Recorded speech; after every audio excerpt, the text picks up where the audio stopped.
Hello বন্ধুরা, আজকে চলে এসেছি তোমাদের কাছে একটা নতুন বিষয় নিয়ে কথা বলতে, যার নাম হলো ধুলো। ধুলো এক টুকরো সূক্ষ্ম অদৃশ্য জিনিস, যা প্রায় সব জায়গায় ছড়িয়ে থাকে। আমাদের ঘরের কোণায়, রাস্তায়, গাছের পাতায়, এমনকি বইয়ের পাতাতেও ধুলো জমে। একে আমরা প্রায়ই অবহেলা করি, কিন্তু ধুলো প্রকৃতির এক অঙ্গ।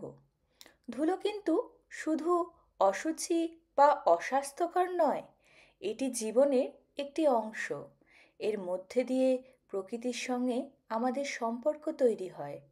পৃথিবীর ধুলো বয়ে নিয়ে আসে বিভিন্ন গন্ধ, আর বাতাসে উড়ে বেড়ানো ধুলো আমাদের স্মৃতি ও অনুভূতির সাথে জড়িয়ে থাকে।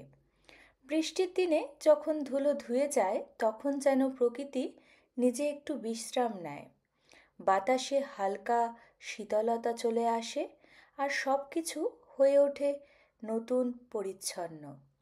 তবে ধুলো শুধু যে পরিবেশে থাকে তা নয়, আমাদের মনের কোণেও কিছু ধুলো জমে থাকে, যা আমাদের অস্থিরতা, চিন্তা ও দুশ্চিন্তার প্রতীক। অতএব ধুলো আমাদের জীবনের ছোট ছোট কথার মতো। কখনো নাড়াচাড়া করা হয়, কখনো অবহেলা করা হয়, কিন্তু শেষে সেই ধুলোই যেন একদিন আমাদের পথ চলার স্মৃতি হয়ে থাকে।